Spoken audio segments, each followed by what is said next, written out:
Oke.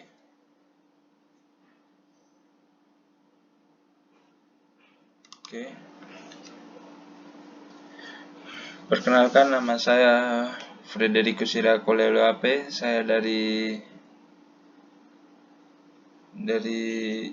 Sistem Informasi. NPM saya 191510051. Pada kesempatan kali ini saya akan menjelaskan tentang model data dalam sistem manajemen basis data. Model data dapat dikelompokkan berdasarkan konsep pembuatan deskripsi struktur basis, yaitu A. Model data konseptual, menyajikan konsep tentang bagaimana memandang atau memperlakukan data. Dalam model ini dikenakan 3 konsep penyajian data, yaitu entity, attribute, relationship. Entitas merupakan penyajian objek, kejadian atau konsep dunia nyata yang keberadaannya secara eksplisit didefinisikan dan disimpan dalam basis data, contohnya mahasiswa, mata kuliah, dosen, nilai, dan lain sebagainya. Atribut adalah keterangan-keterangan yang menjelaskan karakteristik dalam suatu entitas seperti nama induk mahasiswa, nama fakultas, jurusan untuk entitas mahasiswa.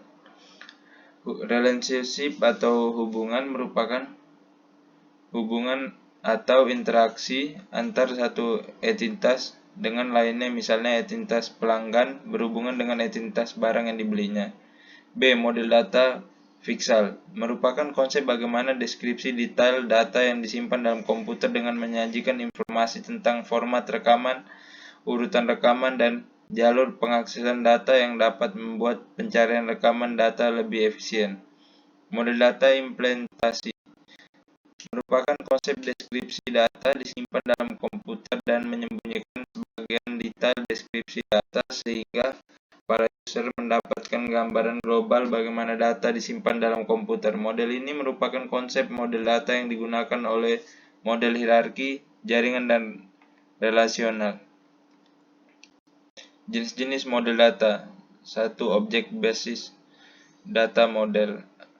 Recommend basis data model. 3. Physical based data model. 4. Conceptual based data model. Object based data model.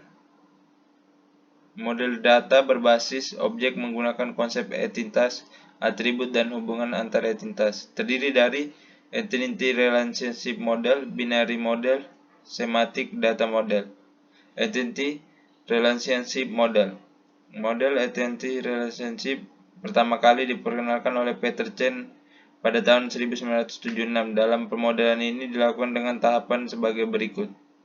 A. Memilih entitas yang akan disusun dalam basis data yang menemukan hubungan antar entitas yang telah dipilih. B. Melengkapi atribut-atribut yang sesuai pada entitas dan hubungan sehingga diperoleh bentuk tabel normal penuh.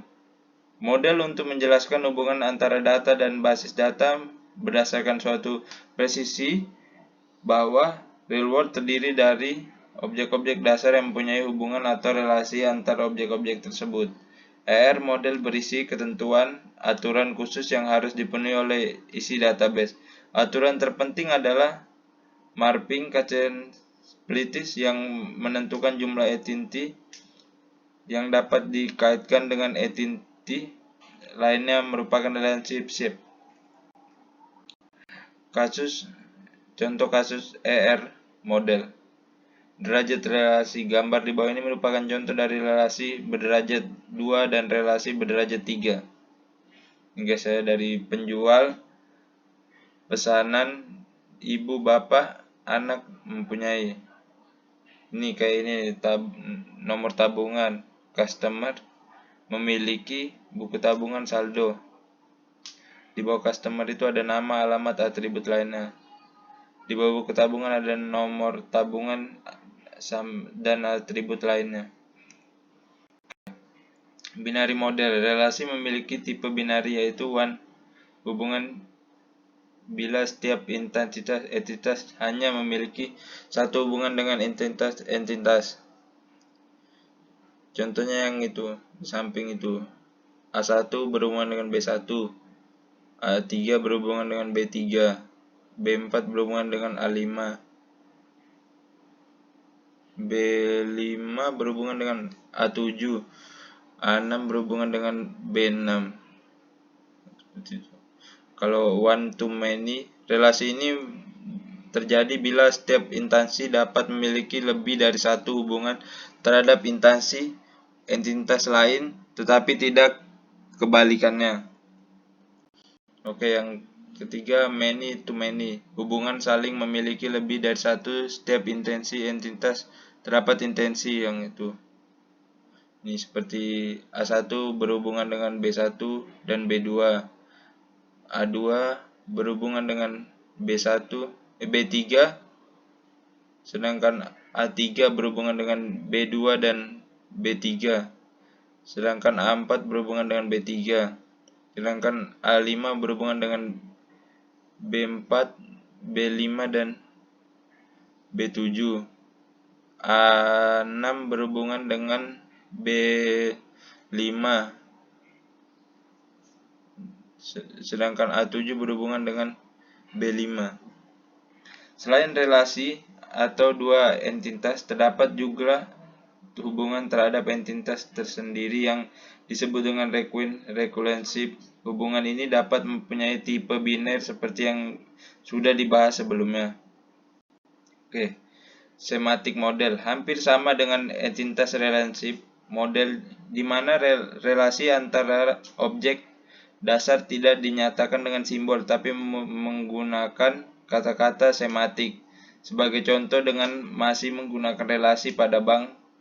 Sebagaimana contoh sebelumnya, dalam semantic model adalah sebagai terlihat pada gambar di atas. Tanda-tanda yang menggunakan dalam semantic model adalah sebagai berikut. Contoh kasus semantic model itu: garis lurus menunjukkan atribut. Di sini kita bisa lihat tabungan dari Bejo. Bejo adalah customer mempunyai tabungan.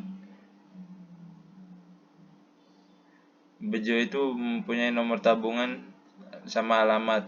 Tabungannya itu ada saldo dan nomor tabungan. Record bus model data. Data ini berdasarkan pada record untuk menjelaskan kepada user tentang hubungan logik antara perbedaan dengan objek base data model. Pada record basic ini di samping digunakan menguraikan struktur logika keseluruhan dari suatu database, juga digunakan untuk menguraikan implementasi dari sistem database. Terdapat 3 model pada record base data model. Klarifikasi berdasarkan model data. Klarifikasi ini terdiri dari model data hierarki, model data jaringan, model data relasional. 1. Model data hierarki. Dalam model ini, data disusun merupakan struktur pohon yang merupakan bentuk lain dari abstraksi data. Untuk basis data akademik, pada puncak hierarki disebut dengan akar. Tiap entitas tingkat atas mempunyai satu atau lebih subentitas, sehingga setiap entitas hanya boleh menggunakan satu induk, tapi dapat mempunyai banyak anak. Pada model data hierarki, hubungan antara entitas dinyatakan dalam satu banyak atau satu data. Dalam satu universitas terdapat banyak fakultas, dan setiap fakultas terdapat banyak dosen atau banyak mahasiswa, dan seterusnya. Tanda panah menunjukkan derajat terhubungnya banyak. Untuk menampilkan semua mata kuliah pada fakultas tertentu harus dilakukan dalam 2 tahap. Yang pertama adalah menampilkan rekaman semua dosen yang mengajarkan di fakultas tersebut.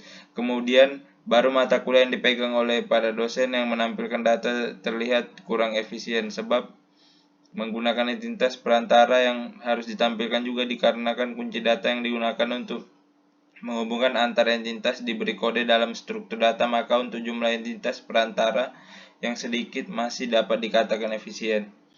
Kelemahan lain dalam data hierarki adalah tidak dapat melakukan pencarian data pada field.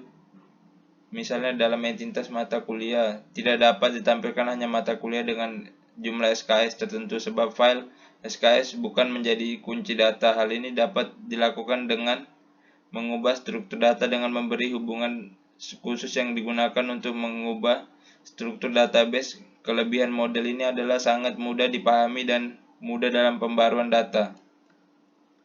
Model data jaringan. Dalam model ini, setiap entitas dapat mempunyai banyak induk, banyak anak, dan gambar merupakan entitas mata kuliah mempunyai 2 induk, yaitu langsung berhubungan dengan fakultas dan dosen.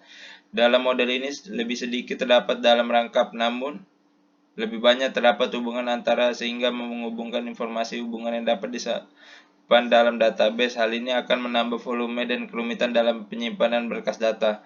3. Model data relasional. Dalam model ini, setiap file baris-baris yang akan membentuk tabel umumnya tersimpan dalam satu berkas. Dengan menggunakan model ini, pencarian file dari suatu tabel atau banyak tabel dapat dilakukan dengan cepat. Pencarian atribut berhubungan pada tabel yang berbeda dapat dilakukan dengan menghubungkan terlebih dahulu tabel-tabel tersebut dengan menggunakan atribut yang sama. Keuntungan yang digunakan menggunakan model ini adalah sebagai berikut. Model ini luas karena nilai data tabel tidak terbatas dalam berbagai proses pencarian data. Model ini punya latar belakang teori matematika perorganisasian. Model relasional sangat sederhana sehingga mudah dipahami. Basis data yang sama biasanya dapat disajikan dengan lebih sedikit terjadi data rangkap.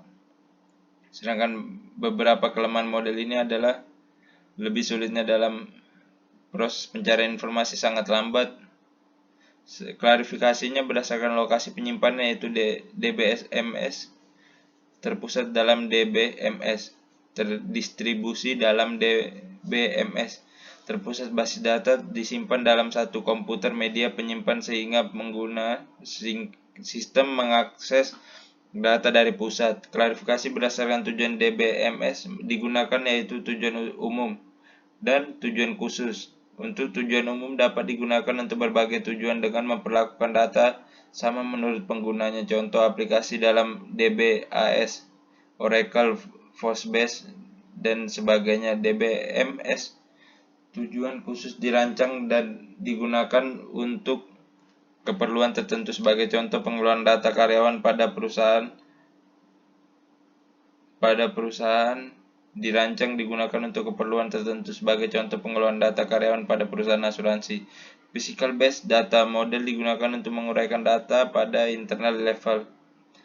Beberapa model yang digunakan: Unifying Model, Frame Memory.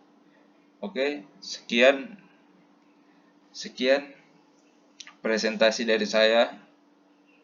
Saya mohon maaf apabila salah-salah kata yang saya ucapkan tadi.